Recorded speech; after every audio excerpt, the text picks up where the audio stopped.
Hello दोस्तों, मैंने इससे पहले वीडियो बनाया था जिसमें मैंने आपको बताया था आईएमएस पोर्टल के थ्रू जब हम जीएसटी फाइल करते हैं तो हमें आईटीसी अब ऑटो पॉपुलेट नहीं होती है।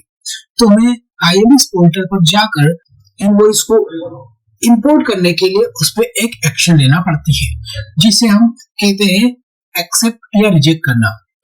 अगर आप इनवॉइस को एक्सेप्ट करेंगे तो आईटीसी आपके लेजर में शो होगी, और अगर आप रिजेक्ट कर देंगे तो आईटीसी रिजेक्ट आईटीसी कहलाएगी, मतलब वो आपके लेजर में शो नहीं होगी। तो जब आप रिटर्न फाइल करेंगे उतनी ही आईटीसी आप क्लेम कर सकेंगे जितनी आईटीसी को आपने एक्सेप्ट किया है। तो इससे पहले भी मैंने एक वीडियो बनाया था, पर वो वीडियो थोड़ा सा अधूरा था। कुछ लोगों ने कमेंट करा है कि वीडियो इनकम्प्लीट है, तो आज मैं उस वीडियो को वापस बना रहा हूँ और उसमें पूरा आपको बताऊंगा। तो आइए हम शुरू करते हैं। तो सबसे पहले जो बात आती है वो आती है हमको लॉगिन करने की। जब आप लॉगिन करेंगे तो आपके सामने सबसे पहले डैशबोर्ड ओपन होगा। अगर आपके पास पहले से कोई आईटीसी पड़ी है तो आईटीसी का क्रेडिट बैलेंस यहाँ दिखता है, और जब आप करंट मंथ की या किसी भी मंथ की आईटीसी के लिए आईएमएस पोर्टल पे एक्सेप्ट की एक्शन लेते हैं तो यहाँ पर आपकी आईटीसी बढ़ जाएगी। तो अब आईएमएस पोर्टल पर जाना कहाँ से है? तो लॉगिन करने के बाद आपको सर्विस पे जाना है। सर्विस में आपको रिटर्न में आपको सबसे नीचे दिखेगा इनवॉइस मैनेजमेंट सिस्टम, जिसे शॉर्ट में कहा गया है आईएमएस डैशबोर्ड।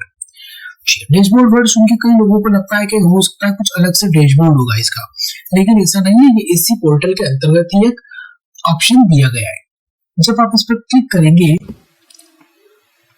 तो यहाँ आपको दो टैब दिखेंगे, एक आउटवर्ड सप्लाई, एक इनवर्ड सप्लाई। हमको इनवर्ड सप्लाई पे एक्शन लेना है, तो हम यहाँ पर व्यू पे क्लिक करेंगे। आपकी जानकारी के लिए आप नीचे पढ़ भी सकते हैं कि दोनों जो टैब है वो किस चीज के लिए है। मतलब ये सप्लायर ने जो इनवॉइस शो करे होंगे, जो रिटर्न में दिखाए होंगे, वो हमको यहाँ पर दिखेंगे, मतलब जिनसे हमने गुड्स परचेस किया। और आउटपुट सप्लाई मतलब सेकंड जो टैब है वो आउटपुट सप्लाई के लिए लिखा है dashboard to view status output supply reported based on action taken by recipient.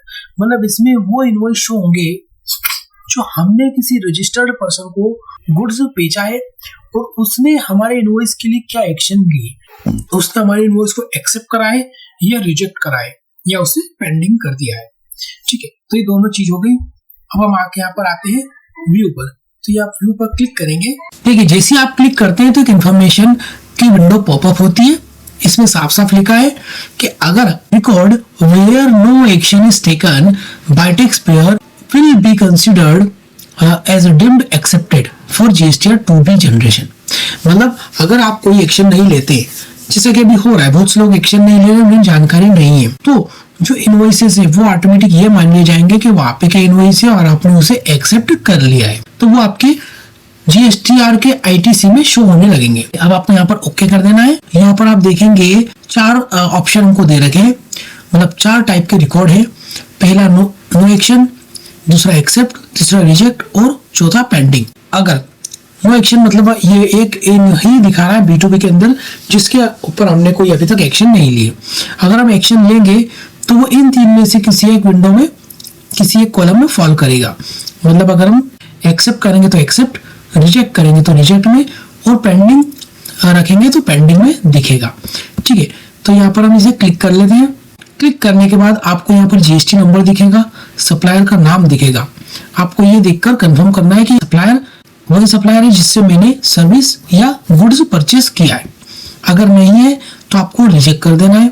अगर आप ही का इनवॉइस है, आप ही से रिलेटेड है, तो आपको इसे एक्सेप्ट कर लेना है। अच्छा, अब यहाँ एक और चीज है, ये आप देख रहे हो 10 पेजेस 10, मतलब अगर बहुत सारे रिकॉर्ड है, जैसे कोई बड़े बड़े जो व्यापार होते हैं वो बहुत ज्यादा मात्रा में परचेस करते हैं, तो उनके इनवॉइसेस भी बहुत सारे होते हैं। तो यहाँ पर आप रिकॉर्ड इस पेज पर मैक्सिमम 10 इनवॉइस शो होंगे। अभी तो फिलहाल एक ही शो हो रहा है, लेकिन आपके पास अगर बहुत सारे इनवॉइस हैं तो आप एक साथ 100 इनवॉइस को एक पेज पर देख सकते हैं। और सिलेक्शन का भी यही तरीका होगा, यहाँ से एक पर क्लिक करने पे एक सिलेक्ट होगा, और यहाँ पर मल्टीपल सिलेक्ट करने के लिए आपको यहाँ पर टिक लगाते ही विंडो ओपन हो जाएगी। फिर आपसे पूछेगा कि आपको इनमें से दोनों में से कौन सी एक्शन लेना है, तो आप जो भी एक्शन यहाँ लेंगे पूरे पर एप्लीकेबल हो जाएगी। तो यहाँ मैंने सिलेक्शन पे टिक लगाया, तो यहाँ मैंने ए पर अगर क्लिक करूंगा तो मेरे इनवॉइस एक्सेप्ट हो गया, आर पे अगर मैं क्लिक करूंगा तो ये रिजेक्ट हो जाएगा। जैसे आप रिजेक्ट का ऑप्शन सेलेक्ट करेंगे तो यहाँ रिमार्क पूछेगा कि आप इसे रिजेक्ट क्यों कर रहे हैं, क्या वजह, क्या इनवॉइस आपका नहीं है। जो भी आपका रिमार्क हो यहाँ पर रिमार्क डाल सकते हैं, और जो भी आप ये रिकॉर्ड डालेंगे, रिमार्क डालेंगे, वो सप्लायर को भी दिखेगा कि किस वजह से हमने इसे रिजेक्ट कर दिया है। ओके, आप एक्सेप्ट करेंगे। एक्सेप्ट करने के बाद आपको सेव का ऑप्शन इनेबल हो जाएगा, यहाँ आपको सेव कर देना है। सेव कर देने से यहाँ पे रिकॉर्ड हट चुका है, मतलब आपका यहाँ पर देखिए सक्सेस का मैसेज आ गया, मतलब आपने एक्शन सक्सेसफुली ले लिया। अब आपको IMS पोर्टल पर जाना है, एक बार फिर से हम इसे क्लिक करके देख लेंगे यहाँ पर। ठीक है, यहाँ पर आप देखेंगे कि जो हमारा इनवॉइस अभी तक नो एक्शन में था वो एक्सेप्टेड में चला गया है। यह अभी कंप्लीट का बटन इनेबल नहीं हुआ है। इसकी वजह ये कि मैं जिस मंथ का अभी आपको ये बता रहा हूँ वो है दिसंबर, और दिसंबर मंथ अभी कंप्लीट नहीं हुआ है। जब ये कंप्लीट हो जाएगा तो यहाँ आपको ये कंप्लीट का ऑप्शन इनेबल हो जाएगा, मतलब आपको एक्सेप्ट करने के बाद यहाँ पर कंप्लीट करना रहेगा। जब आप कंप्लीट कर लेंगे तो यहाँ पर आपके ITC में रिटर्न डैशबोर्ड के GSTR 2A में उसका ITC शो होने लग जाएगा यहाँ पर चूंकि अभी दिसंबर खत्म नहीं हुआ तो GSTR 3B आपको यहाँ पर शो नहीं होगा। वीडियो देखने के लिए धन्यवाद। अगर आपको कुछ पूछना हो तो कमेंट कर सकते हैं।